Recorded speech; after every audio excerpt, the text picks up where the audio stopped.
সোনার খনি পাওয়া গেল মদিনায়। সৌদি আরবের মদিনা অঞ্চলে সোনার খনি পাওয়া গেছে।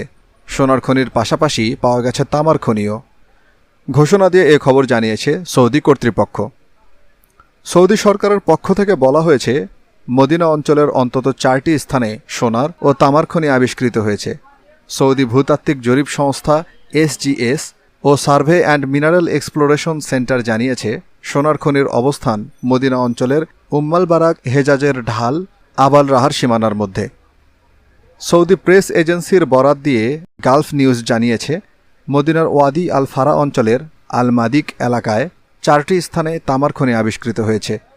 এটি সেখানে ছড়িয়ে ছিটিয়ে থাকা খনিজ চ্যালকোসাইট থেকে বিশেষ তামা উৎপাদনে সহায়ক হবে। নতুন এসব খনি আবিষ্কারের ফলে সৌদি আরবের বিনিয়োগের গতি আরও ত্বরান্বিত হবে বলে আশা করা হচ্ছে। মদিনা অঞ্চলে অবস্থিত উম্মাল দামার মাইনিং সাইটের লাইসেন্স পেতে 13টি সৌদি এবং বিদেশি কোম্পানি জোর তৎপরতা চালিয়ে যাচ্ছে।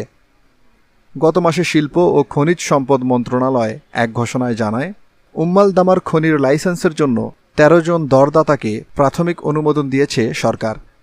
উম্মাল দামার সাইটটি 40 বর্গ কিলোমিটারেরও বেশি এলাকা জুড়ে অবস্থিত এবং এতে বিপুল পরিমাণ তামা, দস্তা, সোনা ও রূপার মজুদ রয়েছে বলে মনে করা হচ্ছে।